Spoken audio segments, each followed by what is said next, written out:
Welcome back, everybody. Glad you're up. Hope you dressed. Congresswoman Alexandria Ocasio-Cortez blaming a former aide for not paying the expenses as she faces a House ethics probe over her 2021 Met Gala appearance. Remember that? The committee finding the Democratic Socialist, quote, may not have paid for several thousands of dollars worth of goods and services provided to her. This includes her ticket for the event, valued at $35,000, along with her infamous tax the rich dress, accessories, and jewelry. New York City business owner Cherie Murray ran against AOC for Congress. And now, Cherie, this is not going away. There's an ethics probe into this. Does it surprise you the socialist begged for tickets to this ritzy event?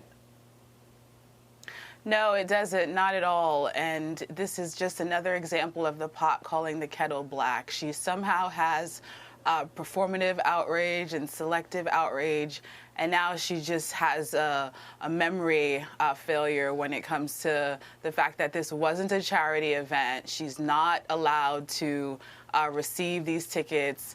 And so, courtesy of Anna Wintour, her and her fiance attended the Met Gala. She got her hair done. She got a complete wardrobe, including shoes. She got her makeup done and conveniently forgot to pay the bill. There seems panic behind the scenes as they realize they can't do this. According to Page 6, a morning after, a Vogue staffer informed AOC's office the day after the ball, the Congresswoman had a great time and everything, but then she says, you know, by the way, Vogue is the one who brought you in there.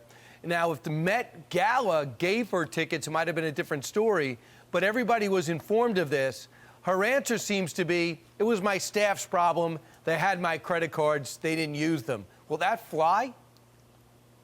No, not at all. I mean, if you look at the OCE's exhibits in their investigative report, it clearly shows contradictions between her and her staffer. First, the staff was tasked to pay. Then the staffer said that he'd never had her credit card. So there is some controversy here, and I'm happy to see that she's being held accountable, and that's why the OCE is moving forward with this probe. She did a lot of questionable things, but one of the worst things I remember any elected official ever doing was telling Amazon to hit the road, because she was unable to get that concept through her head that a tax break doesn't mean you're paying somebody off. You're not coming out of the budget. So with Long Island City ready to welcome in Amazon, she kicked them out. And not only does she not regretful, she's bragging about it. She goes, I know I'll never get an apology for that time, but it's worth it. We protected New Yorkers from a scam deal to drain public dollars from schools, infrastructure in exchange for empty promises of Amazon jobs without guarantees or guardrails. Sadly, cities who took it are suffering. What do you think about her analysis of her behavior? Well, clearly she's uninformed. She was uninformed back in 2019 when I ran against her. She touted killing jobs in LIC, and she's known throughout the community as job-killing AOC. And so she was uninformed then, she's uninformed now. As the tax break was a part of the Tax Cuts and Jobs Act, which was a part of the opportunity zones, which gave tax breaks to corporations who came into impoverished communities. So she's doing a disservice to her community. You know, we all know her as a social media troll, and I think that's how her constituents know her. It's about time that she focuses on the core issues of her constituency. Housing is on the rise. The cost of food is on the rise. And so I think there are more pressing issues that she needs to be concerned about and really advocating for on behalf of her constituency in NY14. Will you try to beat her again?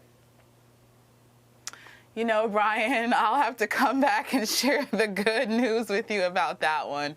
But I do believe that she needs to be unseated, and someone who really cares about our Constitution, our country, and being a uniter versus a divider needs to hold that seat in Long Island City and in the Queens and the Bronx overall. You have a great personal immigrant story yourself to tell, and hopefully people have a chance to see it and vote for it again. Cherie Murray, thanks so much.